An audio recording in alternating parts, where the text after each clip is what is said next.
अस्सलाम वालेकुम 9 class. Unit number 1 हम कंप्लीट कर चुके हैं। आज यूनिट नंबर 2 स्टार्ट करते हैं, जो कि है हकीकी और गैर हकीकी अदाद। 9 क्लास अब आप लोगों के चूँकि टेस्ट हो रहे हैं और मैं आप लोगों की रिवीजन करवा रही हूँ। रिवीजन स्टार्ट की हुई है हम लोगों ने, तो आप लोगों से ये कहना है कि प्लीज़ जो बच्चे पहले लॉगिन नहीं हुए थे और अब लॉगिन हुए हैं, तो चूँकि स्पीडली अब रिवीजन करवाई जा रही है अकॉर्डिंग टू टेस्ट, तो आप लोगों से ये कहना चाहती हूँ कि प्लीज़ आप लोग बार बार रिटन प्रैक्टिस करें ताकि आप लोगों के टेस्ट जो से वो अच्छे हों। तो स्टार्ट करते हैं यूनिट नंबर 2। जी 9 क्लास पेज नंबर आ जाता है 38। तो इसमें हकीकी अदाद के बारे में डिस्कस करने से पहले फ़र्स्ट ऑफ ऑल हम चंद जो से सेट उनके बारे में देखते हैं कि कुदरती अदाद का सेट क्या होता है। कुदरती अदाद का सेट ऐसा सेट होता है जो कि 1 से स्टार्ट होता है और सोन चलता है, ये कंटिन्यू करता है और इसको एन से ज़ाहिर करते हैं। ठीक है, इसके आगे लातदाद वैल्यूज़ आ जाती हैं। मुकम्मल अदाद का सेट क्या होता है कि अगर हकीकी अदाद के सेट में 0 शामिल कर दिया जाए तो मुकम्मल अदाद का सेट हासिल होता है, उसको W से ज़ाहिर किया जाता है। सही अदाद का सेट क्या होता है कि इसमें पॉजिटिव और नेगेटिव इंटीजर्स शामिल होते हैं और इसको कहते हैं सही अदाद का सेट। ओके, ये पॉजिटिव है, ये नेगेटिव है। अब हकीकी अदाद के सेट के बारे में हम लोग पढ़ने से पहले डिस्कस करेंगे नातिक अदाद क्या हैं और गैर नातिक अदाद क्या हैं। तो ऐसे अदाद जिनको P/Q की शक्ल में लिखा जा सकता है नातिक अदाद कहलाते हैं। ठीक है, P/Q, और इसको ज़ाहिर किससे किया जाता है? Q से। ऐसे अदाद जो P/Q की शक्ल में लिखे जा सकते हों, P एंड Q दोनों सही अदाद हों, मतलब कि सेट ऑफ इंटीजर पॉजिटिव भी हो सकते हैं, नेगेटिव, लेकिन Q का जो वैल्यू वो कभी भी 0 के बराबर नहीं होनी चाहिए, क्योंकि अगर Q की वैल्यू 0 के बराबर होगी तो ये नंबर अनडिफाइन हो जाएगा। लाइक अगर लिखते हैं 1/0 तो ये इन्फिनिटी को अप्रोच करता है। ओके, तो अनडिफाइन हो जाता है इस वजह से। और नातिक अदाद के सेट को Q से ज़ाहिर किया जाता है। गैर नातिक अदाद में आ जाता है हमारे पास। अब नातिक अदाद की जो डेफिनेशन है वो 3 तरह से की जाती है। एक तो P/Q की शक्ल में, फिर हम वो डेसिमल फॉर्म में भी कर सकते हैं और इस तरीके से भी कर सकते हैं कि ऐसे अदाद जिनको परफेक्ट स्क्वायर की फॉर्म में लिख सकते हैं वो नातिक अदाद होते हैं। ओके, 3 तरह से नातिक अदाद की डेफिनेशन की जा सकती है। इसी तरीके से गैर नातिक अदाद की भी 3 तरीक़ों से डेफिनेशन समझ सकते हैं कि फ़र्स्ट ऑफ ऑल कि ऐसे अदाद जो कि P/Q की शक्ल में नहीं लिखे जा सकते उनको गैर नातिक अदाद कहते हैं और इनको Q डैश से ज़ाहिर किया जाता है। अब स्क्वायर रूट 2 आ जाता है। इसमें जब आप लोग कैलकुलेटर से इसकी वैल्यू फाइंड आउट करेंगे तो आपके पास ये जो सी होगी गैर अख्ताम पजीर होगा इसका आंसर। जो ऐसी वैल्यू जो कि डेसिमल पॉइंट के बाद काउंट की जा सके उसको कहते हैं नातिक अदद, और ऐसा डेसिमल इशारिया में नंबर जिसको डेसिमल पॉइंट के बाद काउंट ना किया जा सके, गिना ना जा सके, वो गैर नातिक अदद कहलाता है। इसके अलावा ऐसे अरकान मैंने भी बताया था जिनको स्क्वायर रूट के अंदर परफेक्ट स्क्वायर की फॉर्म में लिखा जा सके नातिक अदाद, जिनको मुकम्मल मुरब्बा की शक्ल में ना लिखा जा सके। अब 5 है, 3 है, 2 है, इनको परफेक्ट स्क्वायर फॉर्म में नहीं लिख सकते, तो ये हमारे पास गैर नातिक अदद हैं। ओके जी, अब आप लोगों ने यहाँ पे भी अंडरलाइन करना है तमाम नातिक और गैर नातिक अदाद का सेट हकीकी अदाद का सेट कहलाया जाता है। अगर आप लोगों से डेफिनेशन आ जाए कि हकीकी अदाद की डेफिनेशन क्या है, तो इसकी समरी में भी लिखी हुई है कि नातिक और गैर नातिक अदाद का जो यूनियन सेट होता है वो क्या कहलाता है? हकीकी अदाद का सेट। इसको R से ज़ाहिर किया जाता है, इसको अंडरलाइन कर लीजिएगा। ठीक है, और ये एज ए MCQs भी आ जाता है कि Q यूनियन Q डैश किसके बराबर होता है? R के। ठीक है, इसी तरीके से Q intersection of Q dash किसके बराबर होता है? फाई के। ये एज ए MCQs भी आ जाता है, ये वाली वैल्यूज़। ओके जी 9 क्लास नेक्स्ट आ जाता है पेज नंबर 40 आ जाता है, जिसमें आ जाता है नातिक अदाद की इशारिया में कितने इकसाम है। या MCQs आप लोगों से पूछा जा सकता है कि इशारिया अदाद में नातिक अदाद के कितने इकसाम हैं। तो 2 इकसाम रहती है, इख्तिताम पजीर और गैर इख्तिताम पजीर। अब अभी हम लोगों ने यही बात की थी कि अगर इशारिया के बाद नंबरों को गिना जा सके तो वो क्या होता है? नातिक अदद होता है। ओके, और इसमें टाइप जो सी वो फर्दर 2 टाइप्स आ जाती हैं, गैर इख्तिताम पजीर और इशारिया अदद। कि गैर इख्तिताम मतलब कि तकरारी, कि डेसिमल पॉइंट के बाद जो बार बार एक नंबर जो सा रिपीट हो रहा है तो ये अनकाउंटेबल लामहदूद है। लेकिन चूँकि ये ब्लॉक में बार बार रिपीट हो रहा है तो ये भी क्या होगा? नातिक अदद होगा।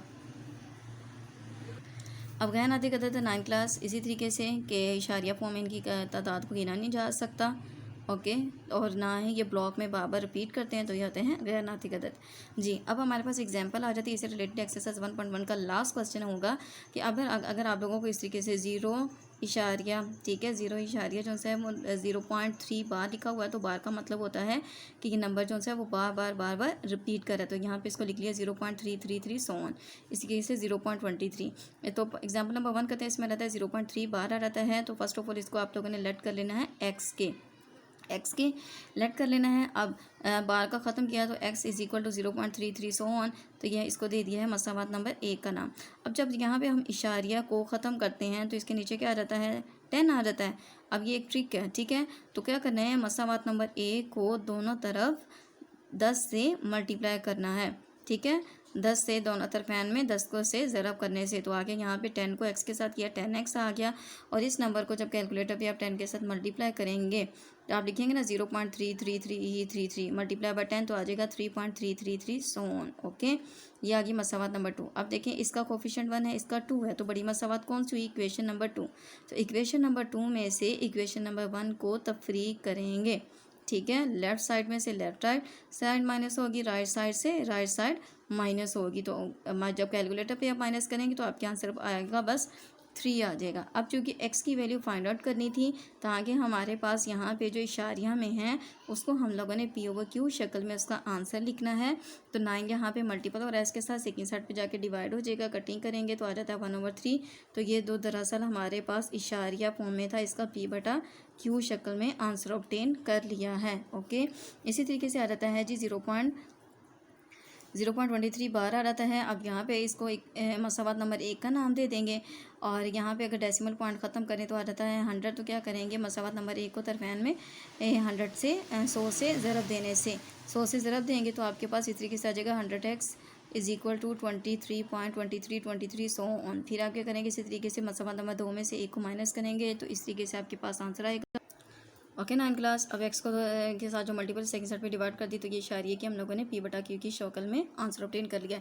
नेक्स्ट हमारे पास जो एग्जांपल आ जाती है, most important questions and examples as a board point of view. ये लाजमी तौर पे आ जाता है कि नंबर लाइन पे ज़ाहिर कीजिए। तो इसकी आसान तरीन ट्रिक है जो कि बच्चों को साल का एंड आ जाता है समझ नहीं आती, कि सबसे पहले आप लोगों ने क्या करना होता है कि इन दोनों नंबरों को कैलकुलेटर से डिवाइड करना है। डिवाइड करेंगे 2/5 को तो आपके पास एक डेसिमल पॉइंट में नंबर आएगा और इशारिया में आएगा। अब ये देखना है कि वो नंबर जो से किन दो नंबरों के दरमियान पाया जा रहा है। तो यहाँ पर देखें कि हमारे पास दरअसल नंबर आएगा यहाँ पर -0.4 आएगा, -0.4 आएगा। अब -0.4 जो है वो 0 से बड़ा लेकिन -1 से छोटा है, मतलब कि लाइस किन के दरमियान कर रहा है, वो -1 और 0 के दरमियान लाइस कर रहा है, ये वाला नंबर पाया जा रहा है, ओके। ये वाला आप लोगों ने इस तरीके से ब्रैकेट में बता दें कि इन दोनों के दरमियान। अब नंबर लाइन पे ज़ाहिर करते हैं तो इस तरीके से नंबर लाइन ड्रॉ की, यहाँ पे 1 0 1 2 3। बात आ जाती है जी कि हम लोगों ने यहाँ पे नंबर की पोजीशन कौन सी है। अब देखिए ये 0 है, 0 इधर, ठीक है, -1 की पोजीशन है। अब नीचे कितने नंबर लिखे हुए हैं, 5। तो आप लोगों ने ड्रॉ करनी है 1 2, 0 को इंक्लूड नहीं करना, 1 2 3 4 5। यहाँ पे आ गया है -1, okay, like this one. And इसके देखिए न्यूमिनेटर में क्या लिखा हुआ है, 2 1 एंड 2। तो ये वाली जी नंबर की क्या आ गई है, पोजीशन आ गई है, ओके, यहाँ पे। इसी तरीके से ये नेक्स्ट पार्ट है, इसको आप डिवाइड करके देखेंगे और फाइंड आउट करेंगे, ओके। और इसी तरीके से हमारे पास ये वाला है, ठीक है, कि आप कैलकुलेटर से डिवाइड करेंगे आपको क्लियर हो जाएगा। और जब भी जजरी फॉर्म में कोई नंबर होगा तो इसकी इस तरीके से कुछ डायग्राम ऑब्टेन होगी। ये हम लोगों ने क्लास में भी 9th क्लास क्वेश्चन किए थे, क्लास में किए थे और मैंने बहुत डिटेल से आप लोगों को करवाए थे जी। एक्सरसाइज 2.1 आ जाती है। तो 9th क्लास हाँ नेक्स्ट जितना भी डिस्कस करना है नेक्स्ट वीडियो में डिस्कस करते हैं।